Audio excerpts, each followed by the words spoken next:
Qu'est-ce qui lui arrive à la 2? Il faut faire chauffer l'appareil ou...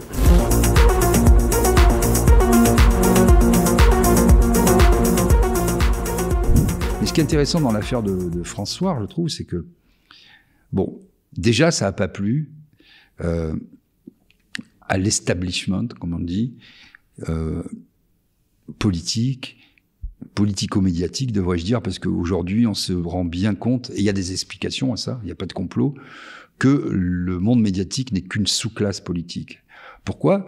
Parce que effectivement, les financements, quand on voit qui possède les médias, c'est pour ça les gens qui possèdent les médias sont pas fous, hein, en France, comme partout dans le monde. Ils gagnent pas beaucoup d'argent avec les médias, voire en perdent à gros bouillon, mais c'est un instrument d'influence, à la fois pour être un paratonnerre, quand tu es actionnaire, pour pas être embêté sur tes propres affaires. Deuxièmement, pour faire valoir tes idées et protéger le tabernacle, le saint des saints, pour ne pas qu'il y ait une révolution populaire et que le corps central de tout ton business soit protégé.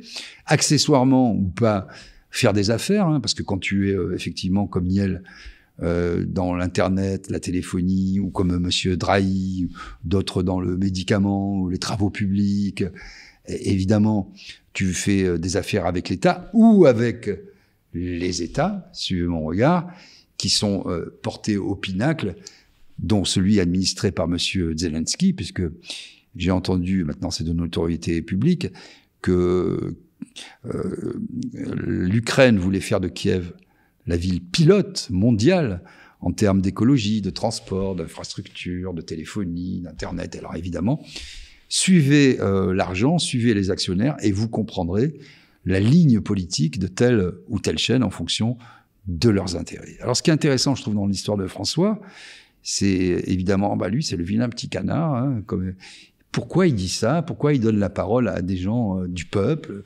Pourquoi il n'est pas d'accord avec Macron? Pourquoi il n'est pas d'accord avec tous les journalistes proches de Macron? Donc on t'a supprimé la CPAP, tu as eu une décision de justice favorable, et tu as l'exécutif et les journalistes qui se permettent de critiquer une décision de justice, alors qu'ils disent toujours, quand les politiques sont mis en cause, ou quand Macron lui dit, il y a le PNF qui enquête. Mais moi, je laisse travailler la justice en toute indépendance.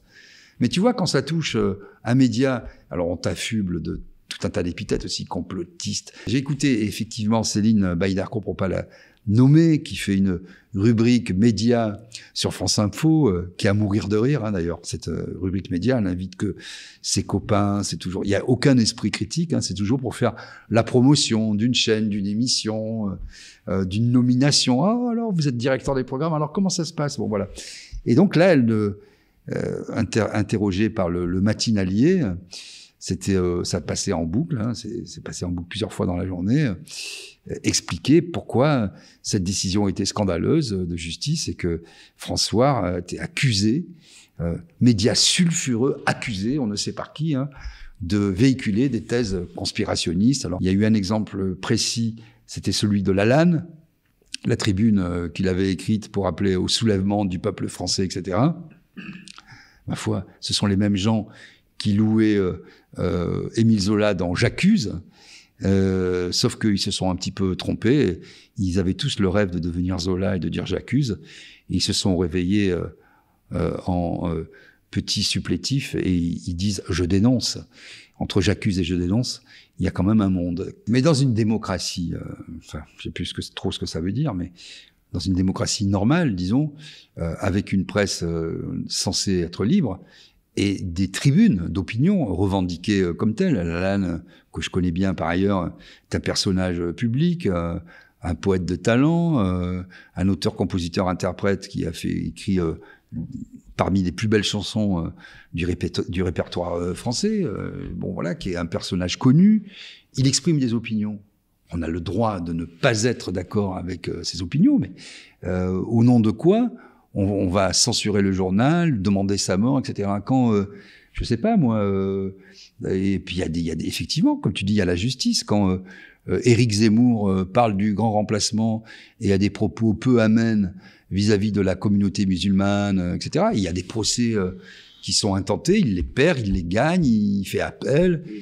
Il y a une justice. Au nom de quoi on va mettre une surcouche à la fois de délation, de dénonciation et de certificats, alors qu'il y a des certificats pour le coup officiels délivrés par le ministère de la Culture, des certificats de bonne conduite, de mauvaise conduite, des bons points, des mauvais points. Lui, il a le droit de parler, lui, il n'a pas le droit de parler. Et donc, en fait, on n'a le droit de s'exprimer que les médias, si j'ai bien compris l'histoire, qui ont des financements publics, hein, des aides à la presse. C'est marrant parce que quand tu regardes qui bénéficie des aides à la presse, c'est tous les oligarques. Donc, entre 2 millions, même plus, par an, jusqu'à 400 000 euros par an, ils y sont tous. Donc là, eux, ils ont le droit de s'exprimer, ils sont financés, ils renvoient très bien l'ascenseur d'ailleurs, et les autres qui sont indépendants doivent crever, quoi, parce que ce sont des manants, ils donnent la parole au peuple, ils donnent la parole aux gens qui sont pas d'accord, qui sont un peu agités. On a le droit d'être agité. On a le droit d'être révolutionnaire, marxiste, je sais pas moi, dès lors qu'on respecte la loi. C'est ça que je ne comprends pas. Il y a des lois écrites, on respecte la loi. Il y a la loi de 1881 sur la presse, il y a la loi sur la diffamation.